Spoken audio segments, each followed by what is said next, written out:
All right, today I think what I want to do is evaluate this engine and see if it's worth keeping or saving, because I need an engine for my buckboard. So I think what we're going to do is get her broken down. We'll check the cylinder bore, make sure it's good, look for any damage. From the outside it looks pretty good, good candidate. Looks like the gas tank has been replaced. So I think we'll take her apart and see what's in there and see if there's anything really bad, if it can be fixed, and just find out the condition before we make any decisions of whether or not we're going to try to save it. So I think we'll start out by getting the air cleaner off, get the carburetor and exhaust off, get that out of the way, and then we'll look at getting the cover, recoil cover off, gas tank, and then get that head popped off and see what's going on in there. So that's where we'll start.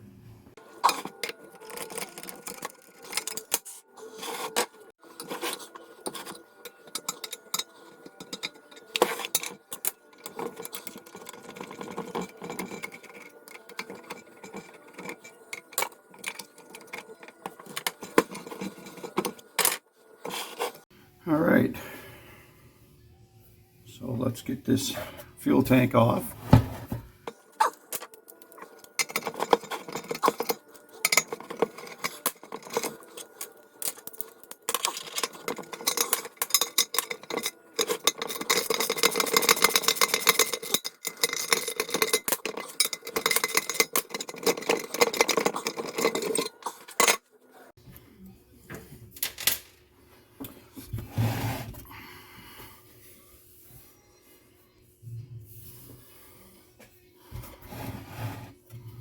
All right, recoil cover.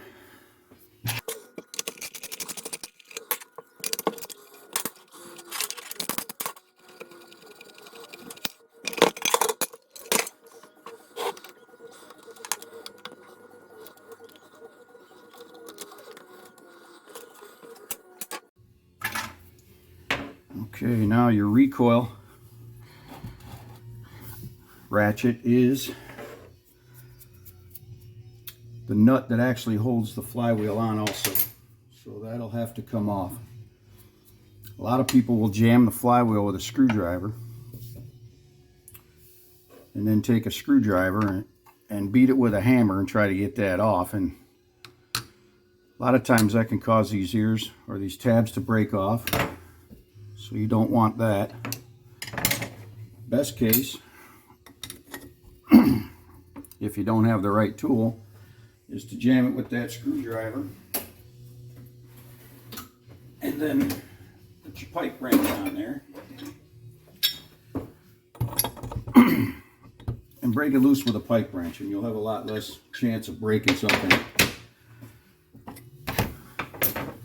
If you do have the right tool, Briggs Stratton tool,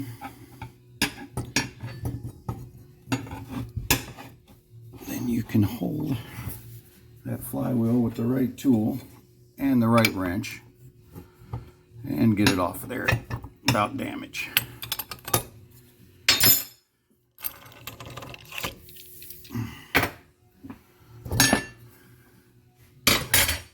Okay, and that popped right off of there. But if it doesn't, on this side of the flywheel, it's exposed. You can always just tap it a couple of times, rotate it 180 degrees, tap it a couple more times, and it should pop right off.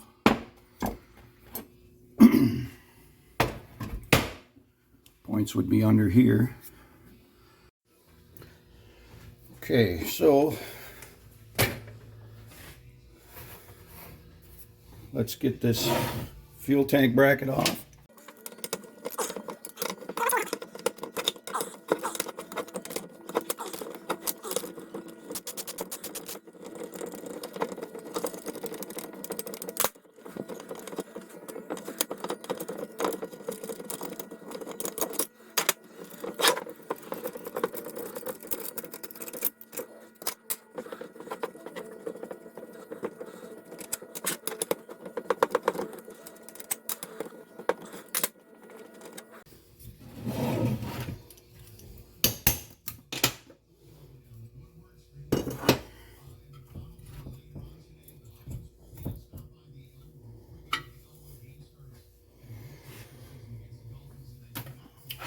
right, take a look. Don't see any damage in the head. Everything looks pretty good other than a little carbon. Cylinder bore.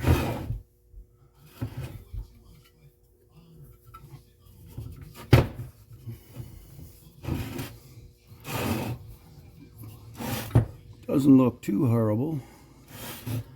I see a little bit of vertical line action going on, so I will probably remove the piston. But the cylinder bore looks really good. Valves don't look burnt. Actually looks in really good condition.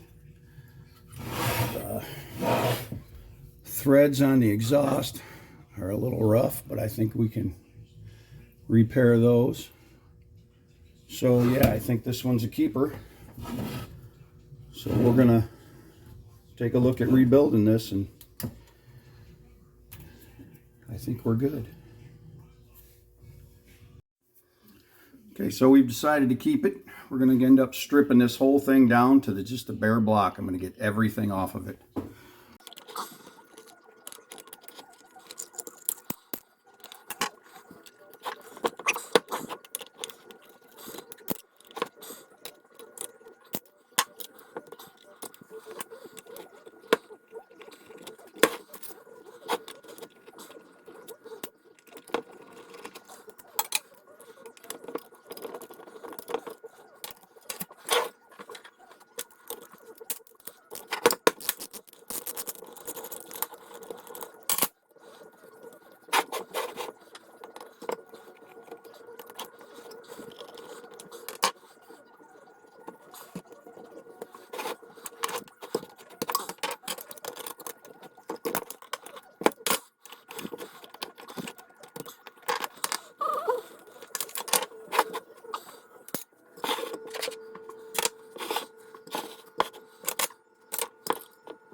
All right, oil's drained.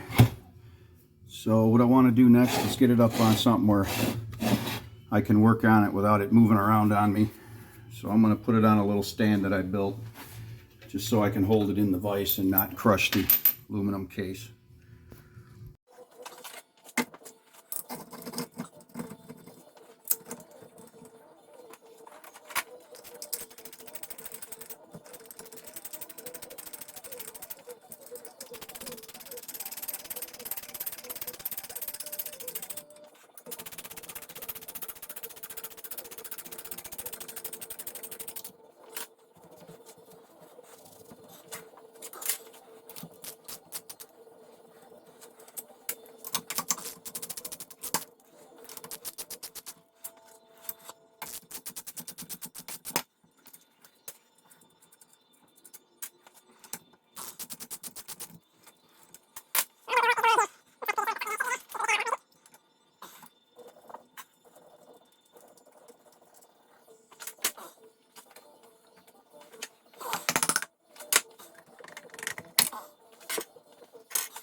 Okay. Now there's a retainer. It's a piece of metal, and when you get these bolts in the rod tightened up, you bend the edge of that retainer over and it locks that screw in place. So we've got to flatten those back out before we can get this crankshaft out of here.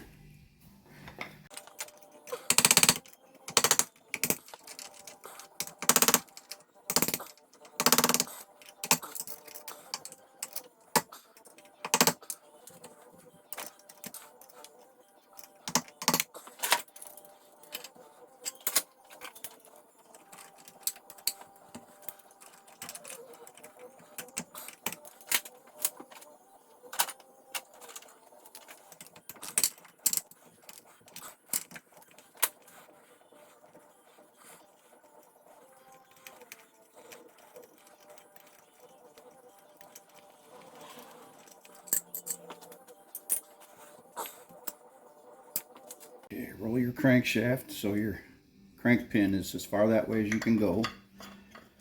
And you should be able to slide the piston right out the top.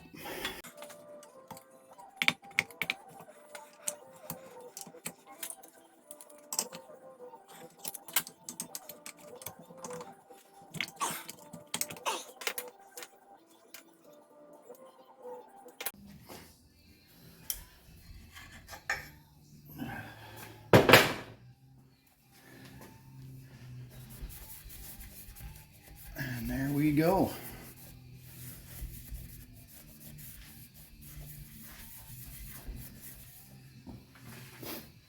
Let's gone this far, we might as well take the valves out, give them a good clean.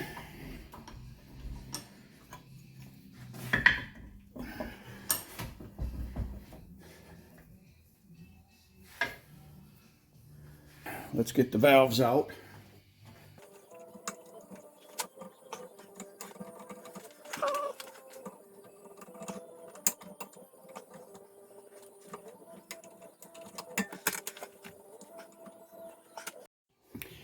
Okay, so here's what was going on in there. I have to take this tool, get it on that spring in there, and compress it. Get that spring smashed. Then I have to move this clip. So once the spring is compressed, it can come over.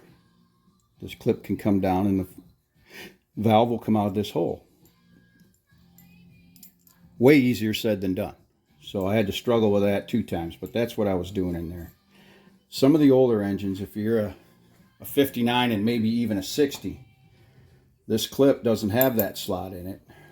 The valve has a hole drilled in it, and there's a pin that goes in there. So this will go on the valve. Then you'll slide that pin in, and the pin will go into this groove and retain the valve using that pin. This groove does not fit. So if you have to replace a valve in a 59 or possibly a 60, make sure you get the right valve. That's one of the very few design changes that came about over the many years that these engines were produced. So that's about it. Right now it's all about cleaning. I will probably wire brush these valves. I'll only hit this spot that's black in the back side. If you can see, there's a light spot.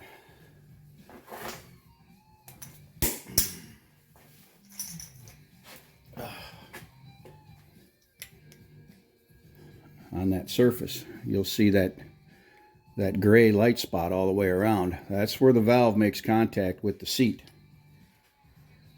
I'll clean the head, I'll clean the back side, and I'll clean the dark spot on the back, but I will not touch this at all, and I will not touch that seat.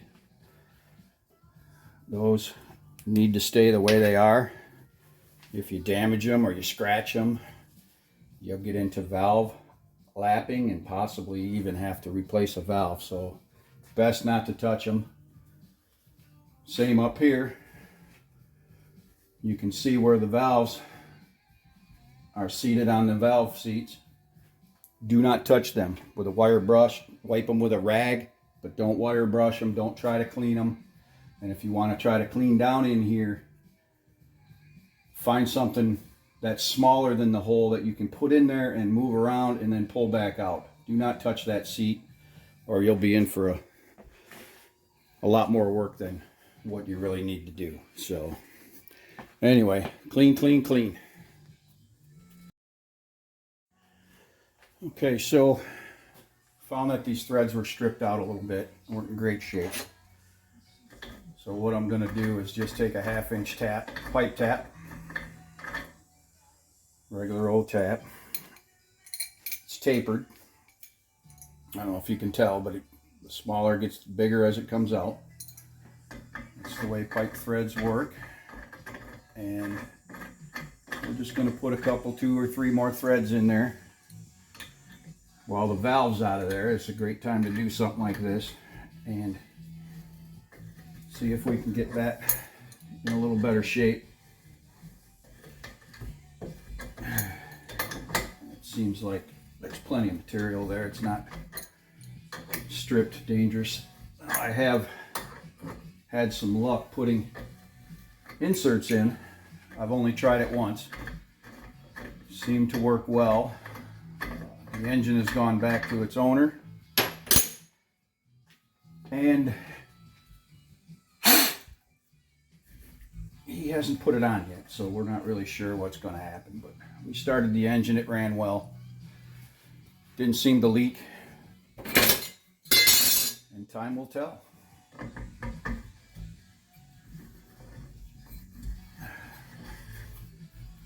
So I think we have a winner.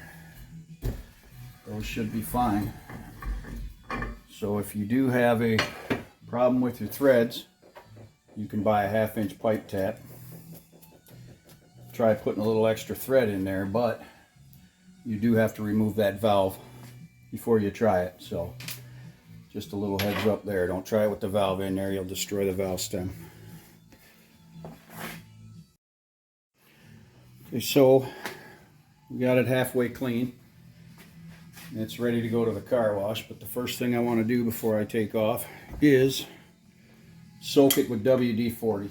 Let it soak into all this dirt and the grooves and the crevices, and it can get a lot of that out just by blasting it off at the car wash. Save you a lot of time. And you want to get these old seals out of here, and we'll get it from the front. And there she goes. And there she goes. Most of the time you can drive them out from the back, but not this time. So off to the car wash. Okay, we are back from the car wash. You can see the parts are looking a lot better. Nice and clean. I still got some spot cleaning to do, and we're going to switch to acetone and wipe everything down and get it ready for paint. But I also need to get a parts list together. We're going to put new seals in, of course. Seals, crank seals go here, and the other one goes in here. We're going to get a gasket set, which is going to give us gaskets for the side cover, the head gasket, valve cover gasket, new carburetor gasket. All of those things will come in that set. I'm going to get some paint that matches this from the automotive color supply store. They will mix any color you want. Match the paint on your engine if you want them to, and then if you don't want to, just go to the hardware store and get a paint. And you'll get the exact same color. So that's what I do. I want to match this color. I'm also going to order the decals on eBay. There's a fellow that makes all the decals, and you can buy the set and get those so they look brand new. Makes it look a little nicer when it's on the car. I'll get it somewhat painted. I usually paint all the areas that you can't see when it's together. So that'll all get put together. Then I get it running. I get it running real nice. I don't final paint until after it's running perfect. So I'll get that. I'll get a set of points. Get the ignition up to snuff and brand new. I won't touch the carburetor. I will clean it, but I won't touch it. I'm going to test it first and try it. And probably 90% of the time, I end up having to put a kit in them anyway. So I don't know why I don't just skip that step, but I always try them and see what happens. So anyway, it'll be a couple of weeks before I see some parts rolling in. We'll get started on that, get some parts sandblasted, get the head cleaned up. All of this carbon needs to come out, get cleaned. All these parts will get sandblasted. I do not sandblast in here or the underside. I only do the top. This just gets wire wheeled and cleaned with acetone. Combustion chamber does not get sandblasted. I'll do the tank, then I'll clean out the tank, do the cover, all the bracketing, everything that isn't clean and ready to go, I'll paint everything up. So anyway, you'll see all that when I get going.